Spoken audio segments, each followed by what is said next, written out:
हरे कृष्ण दोस्तों, जय श्री हरि। जब धर्म की बात हो, जब भक्ति की गहराई में उतरने की चाह हो, तब उठती है एक पुकार, ज्ञान की, श्रद्धा की और मोक्ष की। दोस्तों, यह है पद्म महापुराण उत्तरखंड का पहला अध्याय। इस वीडियो में हम षष्ठ उत्तरखंड के पहले अध्याय का विस्तृत विश्लेषण करेंगे और इसके प्रमुख श्लोक, उनके अर्थ और धार्मिक महत्व के बारे में भी बात करेंगे। आइए आरंभ करते हैं पद्म महापुराण उत्तरखंड का पहला अध्याय।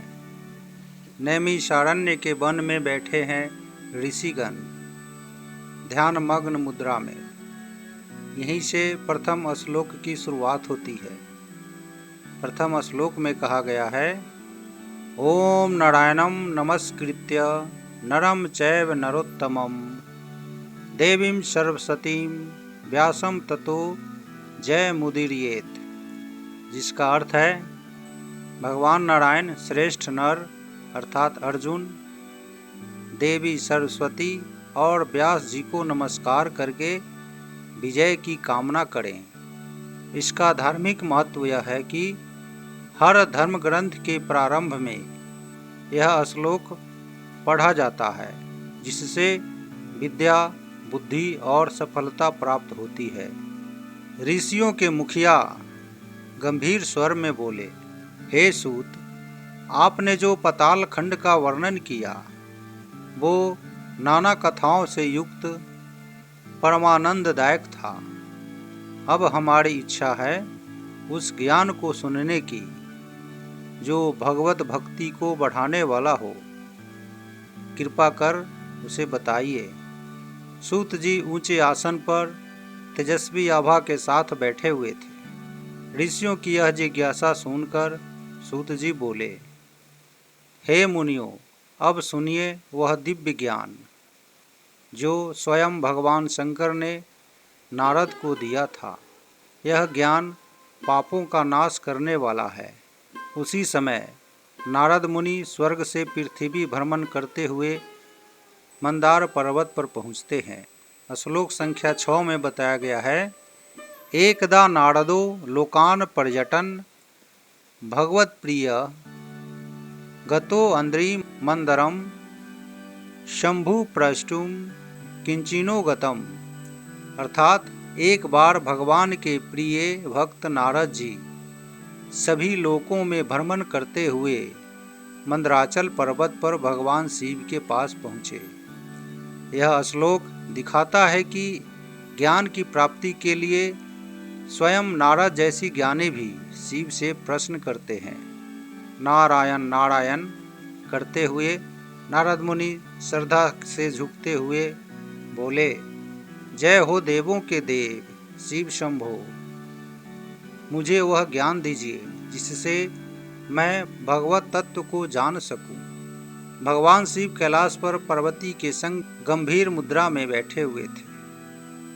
भगवान शिव माता पार्वती की ओर देखते हुए गंभीर और शांत स्वर में नारद से बोले, हे नारद, सुनो, मैं तुम्हें वह पुराण सुनाता हूँ जो वेदों के तुल्य है, जिसे सुनकर सभी पापों से मुक्ति मिलती है। भगवान शिव आगे का ज्ञान वर्णन करते हैं। श्लोक संख्या 8 में कहा गया है, भगवान देव देवेश पार्वतीश जगत गुरो भगवत तत्व विज्ञानम येन स्यात् तन्मादिश। हे देवों के देव पार्वतीनाथ जगत गुरु, मुझे वह ज्ञान बताइए जिससे भगवत तत्व को जाना जा सके। यह श्लोक हर साधक के लिए प्रेरणा है। भगवत ज्ञान की प्राप्ति ही जीवन का परम लक्ष्य है। भगवान शिव जी कहते हैं, इस ज्ञान में पर्वतों की कथाएं हैं। जालंधर, श्रीशैल, हरिद्वार, प्रयाग तीर्थ का महत्व है। अश्वमेध यज्ञ का रहस्य है। तुलसी की महिमा शंख और चक्र की कथा है। द्वारिका की लीला और महोत्सवों की विधि बताई गई है। तटों, तालाबों, कुओं और बावड़ियों का पुण्य, गणेश तत्व, वैष्णव धर्म, मंदाकिनी और अभ्रामती की महिमा, स्त्रियों और शूद्रों के धर्म नियम और उमा महेश संवाद में वर्णित नाम शास्त्र। ऋषि भाव विभोर होकर बोले, यह ज्ञान केवल कथा नहीं, यह मार्ग है मोक्ष का। शिव के मुख से निकला अमृतमय सत्संग। कैलाश पर्वत पर नारद मुनि अभी भी ध्यान पूर्वक शिव का उपदेश सुन रहे हैं। भगवान शिव गंभीर और आशीर्वादमयी स्वर में बोले, हे नारद, यह ज्ञान जो तुम तक पहुंचा है, कैलाश से लाकर मैं तुम्हें देता हूँ। यह ब्राह्मणों, क्षत्रियों के लिए विशेष लाभकारी है, परंतु स्त्रियों और शूद्रों के लिए तो यह और भी विशेष लाभदायक है। यह पाठ परम पवित्र है, पुण्यदायक है, आयुष्वर्धक है। जो इसे भक्ति से पढ़ता है वह भगवान विष्णु के सायुज्य को प्राप्त करता है। भगवान शिव आगे बोले, अब मैं तुम्हें बताऊंगा चतुर्वी सती अर्थात 24 मूर्तियों के नाम, स्थान, माता पिता, उनका गोत्र, वेद, कर्म और उनकी पत्नियां, जिसे जानना परम ज्ञान का प्रतीक है। भगवान शिव आगे बताए, गोदावरी का महात्म्य, शंख और चक्र की धारण विधि, ब्राह्मणों द्वारा कैसे इन्हें धारण किया जाए, यमुना और अन्य पवित्र नदियों का महत्व, गिल्ली तीर्थ और शिला क्षेत्र जैसे पुण्य स्थलों की महिमा। अब सुनो, अर्बुदेश्वर का महात्म्य, सरस्वती की दिव्यता, सिद्ध क्षेत्र की महिमा, पद्मानाभ का उद्भव, तुलसी की धारण विधि, गोपी चंदन की महिमा, पट पूजा और विज्ञान दर्शन, दीपदान, धूपदान, कार्तिक और माघ मास की महिमा, सभी व्रतों की विधियाँ अब मैं तुम्हें विस्तार से सुनाता हूँ। आगे भगवान शिव प्रेम पूर्वक बोले, अब सुनो जगन्नाथ जी का अद्भुत महात्म्य, जिसे देखकर मनुष्य ब्रह्म हत्या जैसे पापों से भी मुक्त हो जाता है। यह स्थल लोक से परे परलौकिक फल देने वाला है। श्लोक 29 में बताया गया है, यम दृष्टा मुच्येते लोको ब्रह्म हत्यादि पातकात् यत्र सिद्धम तथा भुक्तम पारलौकिक दायकम। अर्थात जिसे देखकर मनुष्य ब्रह्म हत्या जैसे पापों से भी मुक्त हो जाता है, वह तीर्थ अद्भुत और परलोकदायक है।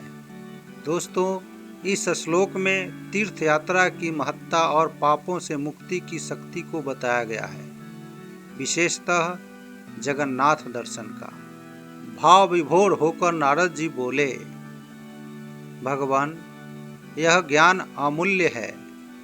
आपने जो बताया वह केवल तीर्थ का वर्णन नहीं, बल्कि मोक्ष की राह है। भगवान शिव गंभीर और कल्याणमय स्वर में बोले, हे नारद, जगन्नाथ जी का दर्शन मात्र ब्रह्म हत्या, बाल हत्या और गौ हत्या जैसे महापापों का अंत कर देता है। जो कोई जगन्नाथ का नाम उच्चारित करता है वह भी महापापों से मुक्त हो जाता है। मैं तुम्हें बताता हूँ विष्णु पूजन में पुष्पों का महात्म्य, पर्वतों का वर्णन, पवित्र देशों की महिमा, गौ पूजन, सिद्धों की पूजा का पुण्य फल। भगवान शिव आगे कहते हैं, कदली अर्थात केले का गर्भदान, वृक्षदान, अश्वदान, हस्तिदान, जप का उत्तम महात्म्य, यह सब पुण्य लोकों की प्राप्ति का मार्ग है। भगवान शिव बोले, गुरु के लक्षण, शिष्य का स्वभाव, मंत्र दीक्षा की प्रक्रिया, चरणामृत का महत्व, पितृ श्राद्ध की विधियाँ और नीलोत्सर्ग का विधान सभी धर्म के मूल स्तंभ है। ग्रहण के समय किया गया दान, सालग्राम का महत्व, माल्य, गंध, एकादशी, हरिवासर, इन सब का पुण्य असंख्य जन्मों को तारने वाला है। मथुरा का महात्म्य, कुरुक्षेत्र की भूमि, श्री रामेश्वरम की कथा, त्र्यंबकेश्वर पंचवटी और दंडकारण्य का पवित्र प्रभाव, ये सभी धरती पर दिव्य ऊर्जा के स्रोत हैं।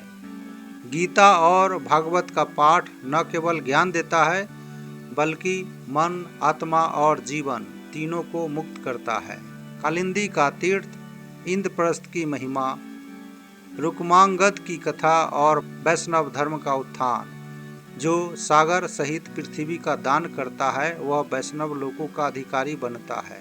दोस्तों, भगवान शिव आगे कहते हैं, सात्विक सत्व से युक्त होते हैं, राजसिक कामना में लिप्त, पर जो यह ज्ञान जानता है वह तीनों गुणों से परे हो परम पद को पाता है। भगवान शिव धीर गंभीर स्वर में नारद जी से बोले, हे नारद, अब मैं तुम्हें उन वैष्णवों का लक्षण बताता हूँ जो वेद धर्म परायण ब्राह्मण स्वरूप है, जो विष्णु की निंदा करते हैं और द्रव्य के लोभ में फंसते हैं। अब मैं उनके पापों का रहस्य प्रकट करता हूँ। भगवान शिव आगे कहते हैं, ज्वालामुखी की कथा, हिमशैल पर दर्शन, जहाँ ब्रह्मा जी की उत्पत्ति हुई, इन स्थानों की महिमा अब मैं आपको बताता हूँ। शिव गंभीर स्वर में बोले, गया की यात्रा, फल्गु का पवित्र जल, राम गया में श्री राम द्वारा किया गया तर्पण, प्रेतशिला का अद्भुत रहस्य, इनका पुण्य जन्मों के पापों को नष्ट करता है। तिल तर्पण, यव तर्पण, तुलसी पत्र सहित तर्पण, देवों को अर्पित किया गया यह तर्पण अतुलनीय पुण्य देता है। और शंखनाद, वह स्वयं मंगल को दूर करने वाला होता है। भगवान शिव ने रविवार का बहुत अच्छा महत्व बताए हैं।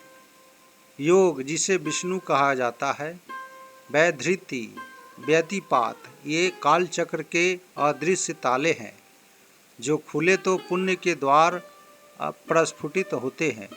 भगवान शिव कहते हैं, हे नारद, अब सुनो दान की शक्ति। अन्न दान जीवन देता है, वस्त्र दान सम्मान, भूमि दान भव बंधन से मुक्ति और गोदान तो स्वर्ग के द्वार खोल देता है। जन्माष्टमी, श्री कृष्ण की लीला, उस दिन का व्रत, वह रात्रि जैसे काल की धारा ही रुक जाती है। मत्स्य, जिसने वेदों की रक्षा की, कुर्म, जिसने मंदराचल को धारण किया, बड़ाह, जिसने पृथ्वी को पताल से निकाला, इनके महात्म को जानकर ही भक्त जीवन पूर्णता की ओर बढ़ता है। नारद जी आदर पूर्वक बोले, प्रभु, आपने जो कहा वह केवल व्रत, दान या तीर्थ नहीं, वह तो मोक्ष का सीधा मार्ग है। यह केवल कथा नहीं, यह स्मृति है आत्मा की। अब आगे इस वीडियो में जानिए अन्य तीर्थ, दान महिमा और अवतारों की गाथा। भगवान शिव मधुर वाणी में और गंभीर स्वर में बोले, हे देवर्षि नारद, अब मैं तुम्हें बताता हूँ उन महान भक्तों की कथा जो प्रहलाद के नाम हैं, जिनकी भक्ति लोकों में प्रसिद्ध है। रात्रि जागरण का पुण्य, प्रहरों में की गई पूजा, दीपदान का तेज, इन सब का पुण्य अनंत है। हे मुनि श्रेष्ठ। भगवान शिव और नारद मुनि का संवाद जारी रहता है। भगवान शिव बोले, अब सुनो परशुराम की वह कथा जहाँ उन्होंने पहली माता रेणुका का वध किया और फिर ब्राह्मणों को दिया गया भूमिदान, जिसे श्री राम ने भी किया था। नर्मदा की कथा, उसकी पूजा, उसका पुण्य जो सब तीर्थों का सार है। भगवान शिव आगे कहते हैं, हिरण्य दान, ब्रह्मांड दान, वेद पुराणों का दान, यह सब ब्रह्म ज्ञान का स्रोत है। पद्म पुराण के खंडों का वर्णन करते हुए भगवान शिव कहते हैं, पद्म पुराण के 6 खंड, प्रथम सृष्टि खंड, भूमि खंड, तृतीय स्वर्ग खंड, चतुर्थ ब्रह्म खंड, पंचम पाताल खंड, षष्ठ क्रिया योग सार और सबसे अंतिम उत्तरखंड। भगवान शिव ने कहा, महर्षि व्यास ने इस ग्रंथ की रचना की लोगों के हित के लिए। ब्राह्मणों के कल्याण के लिए और शूद्रों तक पुण्य पहुँचाने के लिए। यह दरिद्रता को नष्ट करता है, मोक्ष देता है, सुख प्रदान करता है। नारद जी भाव विभोर हो गए और प्रभु से बोले, हे प्रभु, आपने जो बताया वह केवल धर्म नहीं, वह जीवन का सार है। यह उत्तरखंड साक्षात ब्रह्म ज्ञान है। श्लोक 68 और 70 में कहा गया है, एतत् पदम पुराणम तु व्यासेन तु महात्मना कृतम लोक हितार्थाय ब्राह्मण श्रेयसे तथा। इसका अर्थ है, यह पदम पुराण महर्षि व्यास ने लोक कल्याण के लिए और ब्राह्मणों के हित के लिए रचा। यह बताता है कि यह प्रथा केवल कथा नहीं, धर्म, पुण्य, मोक्ष और कल्याण का स्रोत है। तो दोस्तों, यह था महेश नारद संवाद का दिव्य समापन, उत्तराखंड शिव द्वारा प्रकट की गई मोक्ष मार्ग की महाकथा। शिव और विष्णु की संयुक्त कृपा से ही भक्त भवसागर पार करता है। हर हर महादेव। जय श्री हरि।